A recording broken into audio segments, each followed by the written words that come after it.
नमस्कार, आप देख रहे हैं उत्तराखंड प्राइम, आपके साथ मैं राजेंद्र। हेडलाइंस के बाद अब खबरों पर विस्तार से बात करते हैं। सबसे पहले बात उत्तराखंड विधानसभा के शीतकालीन सत्र की, जो कल से शुरू होगा, और उससे पहले विधानसभा में सर्वदलीय बैठक हुई। शीतकालीन सत्र को लेकर राज्य सरकार ने तैयारी पूरी कर ली है। विधानसभा के शीतकालीन सत्र को लेकर विपक्ष भी तैयार है और साथ साथ कोरोना काल के दौरान तमाम नियमों का भी पालन किया जाएगा। विधानसभा सत्र 21 से 23 दिसंबर तक चलेगा।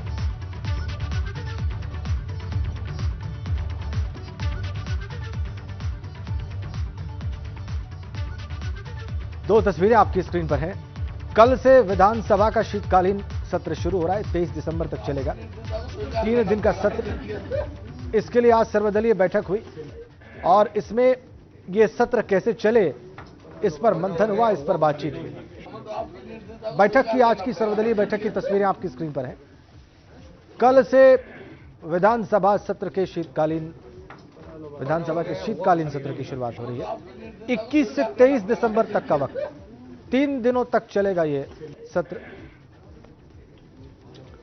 सर्वदलीय बैठक आज हो गई, सभी दलों के प्रतिनिधि इसमें शामिल, विधानसभा अध्यक्ष मौजूद, और सभी ने मिलकर मंथन किया कि 3 दिनों का सत्र कैसा होगा।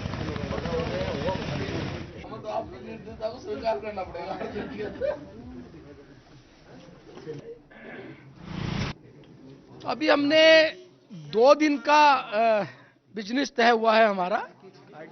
परसों कार्य मंत्रणा दोबारा बैठेगी। कल निधन के निर्देश आएंगे। हमारे एक सिटिंग विधायक और 4 पूर्व विधायक ऐसे थे जिनका देहांत हो गया। उन 5 लोगों को श्रद्धांजलि देने के बाद तत्काल हम लोग जो मांगों का प्रस्ताव अनुदान उसे करके कल हाउस का, कल इतना ही हाउस में हमने तय किया है। 22 तारीख को जो हमने अनुपूरक है उस पर मतदान और चर्चा होगी। विनियोग विधेयक आ जाएगा, बाकी जो विधेयक है उनका प्रस्तुतिकरण हो जाएगा और 22 में दोबारा कार्य मंत्रणा की बैठक होगी। अब ये 2 दिन का बिजनेस हमने तय किया है। ये कार्य मंत्रणा की बैठक में ये पूरा एक चार्ट इन्होंने दे रखा है जिसमें सप्लीमेंट्री बजट आएगा। 5-6 विधेयक हैं जिनको अभी उन्होंने नहीं इसमें लिखा है, लेकिन सप्लीमेंट्री बजट का मतलब हुआ कि जहां कहीं पैसे की कमी है तनख्वाह बांटने या अन्य कार्यों में, उसे स्वीकार किया जाएगा। सप्लीमेंट्री बजट आवश्यक भी होता है। यदि पूरे बजट का पैसा समाप्त हो गया होता है तो सप्लीमेंट्री बजट आता है, तो अनुपूरक बजट कहलाता है। इसके संबंध में उन्होंने कहा है, तो ठीक है, सप्लीमेंट्री बजट 2 बार भी आता है, कोई जरूरी नहीं एक ही बार आए। यदि पैसा कम पड़ जाता है तो सप्लीमेंट्री बजट देकर जो विषय चल रहे होते हैं या वेतन आदि के भुगतान पर उसे पास किया जाता है। और उत्तराखंड विधानसभा के शीतकालीन सत्र की कार्य अवधि 3 दिन किए जाने को लेकर विपक्ष खासा नाराज है। कार्य मंत्रणा की बैठक में भी आज विपक्ष ने सदन के कार्य दिवस बढ़ाए जाने की मांग की। कांग्रेस विधायक प्रीतम सिंह का कहना है कि जनहित से जुड़े मुद्दे 3 दिन के सदन में नहीं उठ सकते हैं, जबकि पहले दिन की कार्यवाही श्रद्धांजलि कार्यक्रम में ही पूरी हो जाएगी। ऐसे में जनता से जो जुड़े हुए मुद्दे हैं वो विपक्ष सदन में नहीं उठा सकता, इसलिए शुक्रवार तक सदन की कार्यवाही चलाई जाएगी।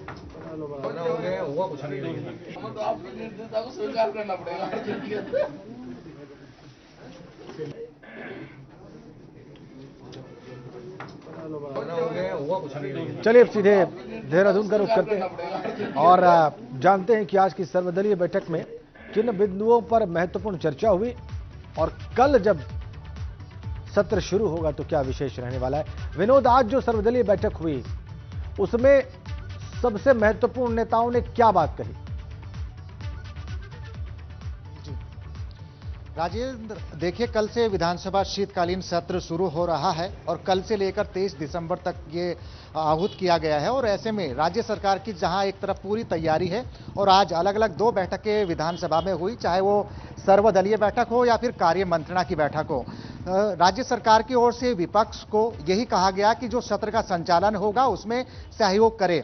और एक तरफ जहां राज्य सरकार ने सत्र को लेकर पूरी तैयारी कर ली गई है और ऐसे में विपक्ष पूर्ण रूप से अब तैयार है तमाम मुद्दों को लेकर, चाहे वो मुख्यमंत्री पर सीबीआई वाला मामला हो, भ्रष्टाचार का हो या फिर किसान बिल हो, उसके साथ साथ में कर्मकार कल्याण बोर्ड का मामला हो और बेरोजगारी और महंगाई से तमाम संबंधित कई ऐसे आधा दर्जन मसलों को लेकर सड़क से लेकर सदन में विपक्ष उठाने वाला है। तो विपक्ष की भी पूरी तैयारी है।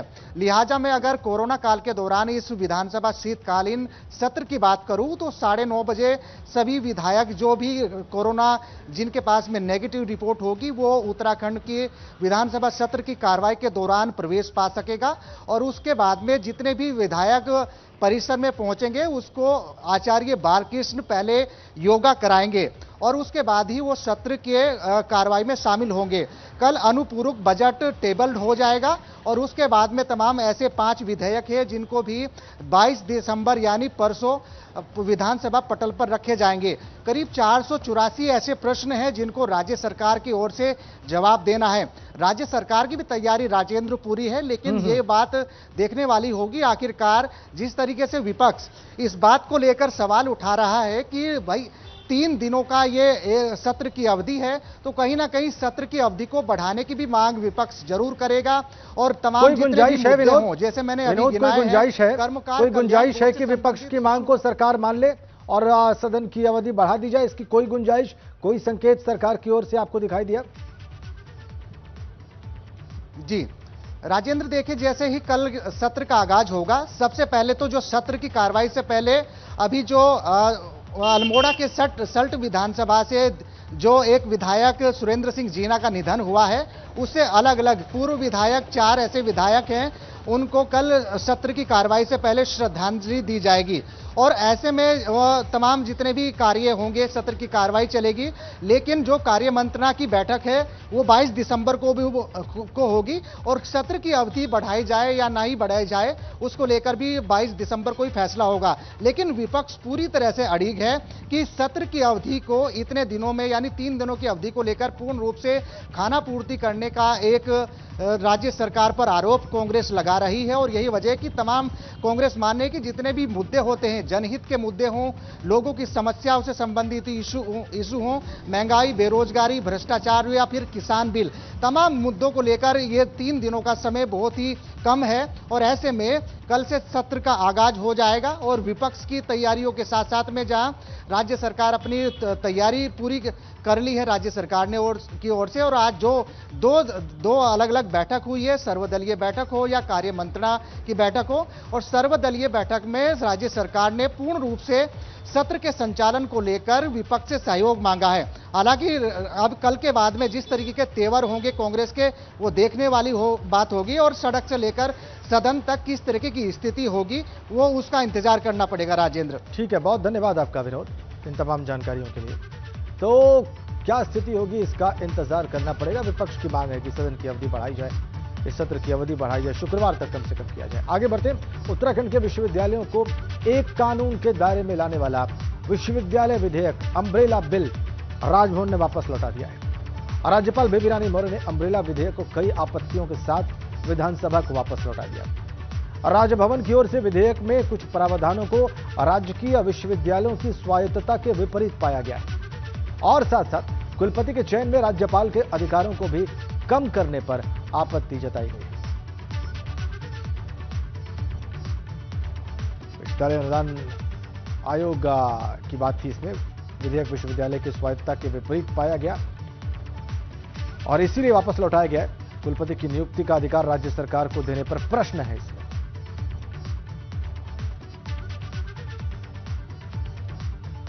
बिल एकरूपता की अवधारणा के विपरीत है, यह राजभवन की आपत्ति है। केंद्र की विधायिका से ऊपर नहीं है राज्यपाल की विधायिका, ये आपत्ति है।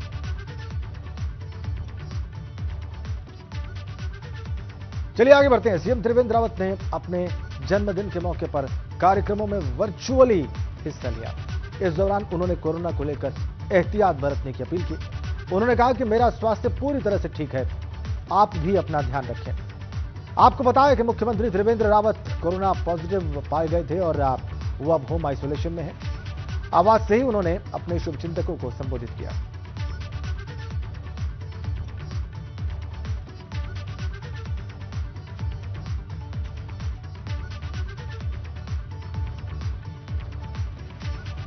और आज मुख्यमंत्री त्रिवेंद्र रावत का जन्मदिन है। पूरे प्रदेश में भाजपा कार्यकर्ताओं ने उनका जन्मदिन बहुत धूमधाम से मनाया।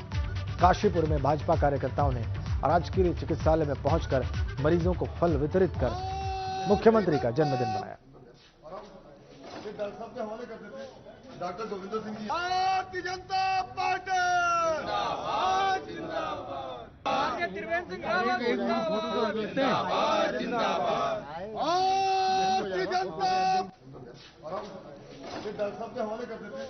डॉक्टर गोविंदर सिंह जी। यशस्वी मुख्यमंत्री आदरणीय त्रिवेंद्र सिंह रावत जी का जन्मदिन है और पूरे प्रदेश में जो है वो हर्षोल्लास के साथ उनका जन्मदिन मनाया जाएगा और भगवान से उनकी लंबी आयु की कामना करते हुए हम लोग यहाँ पर आज सब एकत्रित हुए और हमने यहाँ पर अस्पताल में फल वितरण का कार्यक्रम किया है और पूरे प्रदेश में इस तरीके के विभिन्न कार्यक्रम हो रहे हैं क्योंकि हमारे मुख्यमंत्री जी ने पूरी ईमानदारी से पिछले लगभग 3.5 साल में प्रदेश को चलाया है।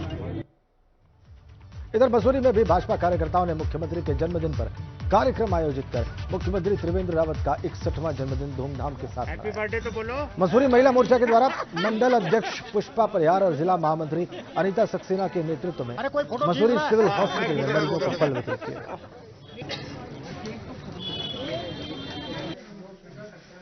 धूमधाम से जन्मदिन मनाया गया।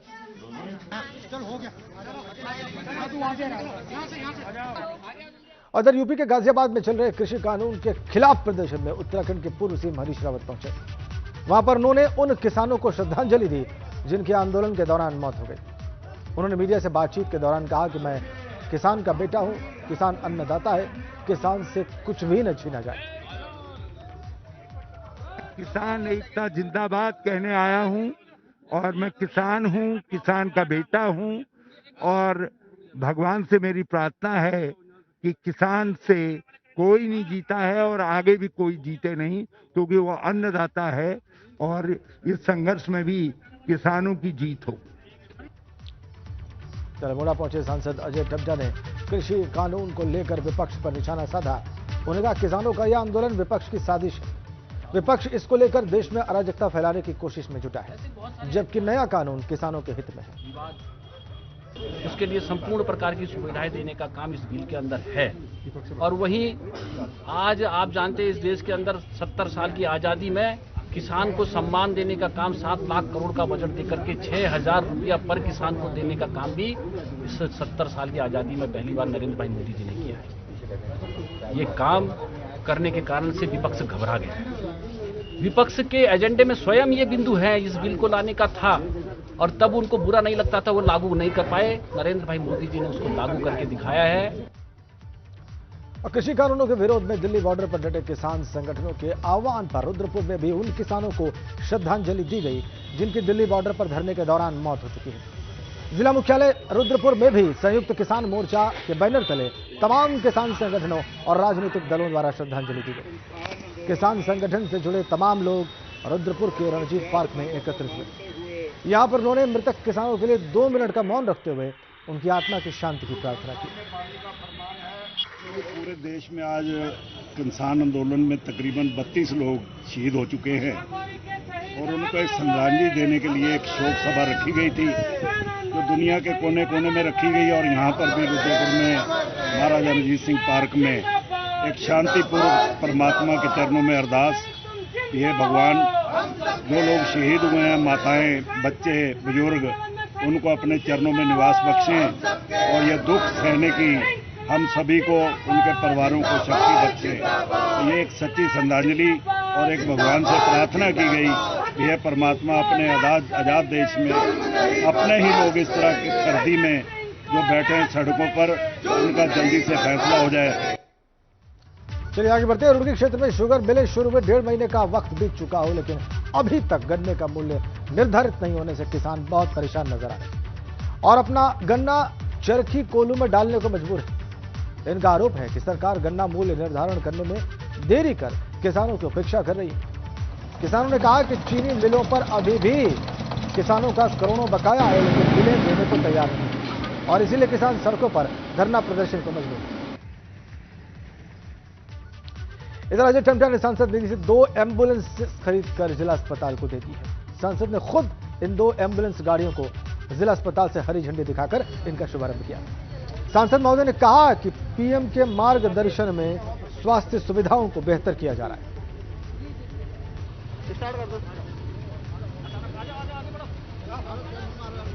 जिस प्रकार से वैश्विक बीमारी कोविड-19 के कारण पूरी दुनिया कष्ट में है, लोग कष्ट में हैं और हमारे स्वास्थ्य विभाग के माध्यम से ही हम लोगों का जीवन बचा सकते हैं। और इस दिशा में माननीय प्रधानमंत्री जी के मार्गदर्शन से हमारी सारी सांसद निधि स्वास्थ्य सुविधाओं के लिए आए। उसमें हमने वेंटिलेटर है, उसमें हमने यहाँ पोर्टेबल एक्सरे मशीन है और आज हमने करीब यहाँ पर 2 एम्बुलेंस हमने दी हैं।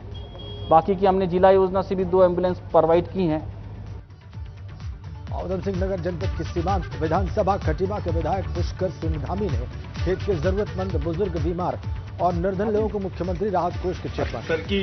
इस दौरान विधायक ने 2.5 लाख से अधिक की सहायता राशि के चेक वितरित किए। पढ़िए मन से। बहुत सारे जरूरतमंद और शारीरिक रूप से जो विकलांग हैं या जिसके चिकित्सा की जरूरत है और गरीबी रेखा के नीचे जीवन यापन करने वाले हैं, उन सबके प्रार्थना पत्र आए थे। माननीय मुख्यमंत्री से मैंने अनुरोध किया था, उन्होंने ये धनराशि यहाँ पर स्वीकृत की है। आज जो है लगभग 2.5 लाख रुपए के चेक यहाँ पर हम लोगों ने वितरित किए। इधर काशीपुर में वायु प्रदूषण को मापने के लिए काशीपुर नगर क्षेत्र में 5 जगहों पर वायु मॉनिटरिंग स्टेशन स्थापित किए गए। देवभूमि में साल दर साल बढ़ रहे प्रदूषण को नियंत्रित करने के लिए उत्तराखंड राज्य प्रदूषण नियंत्रण बोर्ड ने वायु प्रदूषण नियंत्रण की कार्य योजना तैयार की। योजना के पहले चरण में काशीपुर, ऋषिकेश और देहरादून को शामिल किया गया है। इनमें प्रदूषण की स्थिति अन्य शहरों की तुलना में ज्यादा खराब है। भारत की एक प्रतिष्ठित संस्था the energy and research institute को उत्तराखंड पोल्यूशन कंट्रोल बोर्ड ने यह काम दिया है और उन्होंने आज काशीपुर शहर में 5 स्टेशन पर एयर क्वालिटी मॉनिटरिंग का काम प्रारंभ कर दिया है। यह एयर क्वालिटी मॉनिटरिंग पूरे साल 3 सीजन्स में की जाएगी और प्रत्येक सीजन में 30 दिन की मॉनिटरिंग होगी, अर्थात पूरे साल में 90 दिन की मॉनिटरिंग की जाएगी, जिससे हमें यह पता चलेगा कि अलग अलग समय में अर्थात अलग अलग सीजन्स में कितना वायु प्रदूषण आ रहा है और किस सोर्स से आ रहा है। निश्चित इधर मंगलौर क्षेत्र में गंगनहर से निकलने वाली माइनर टूटने से कई किसानों की सैकड़ों बीघा फसल बर्बाद हो गई। यहां पर आपको बताएं कि गंगनहर से निकलने वाली माइनर से किसान अपने खेतों की सिंचाई करते हैं, लेकिन सिंचाई विभाग के कर्मचारियों की लापरवाही के कारण यह माइनर की दीवार टूट गई। दीवार टूटने से किसानों के खेतों में पानी भर गया और इसे तमाम खेत तालाब में तब्दील हो गया।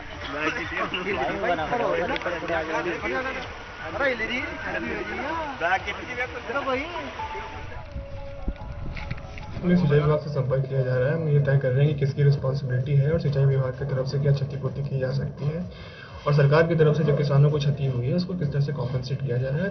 ये सारी कार्रवाई की जा रही है, तो इस पे जांच की जा रही है और अगर ऐसा पाया जाता है कि जेई ने पैसे लिए हैं जो कि बिल्कुल ही गलत है तो उस पर भी कार्रवाई की जाएगी और जो भी कानूनी कार्रवाई संभव है वो किया जाएगा। इस खबर के साथ ही हम रुक रहे हैं बहुत छोटे से ब्रेक के लिए, फौरन वापस आते हैं।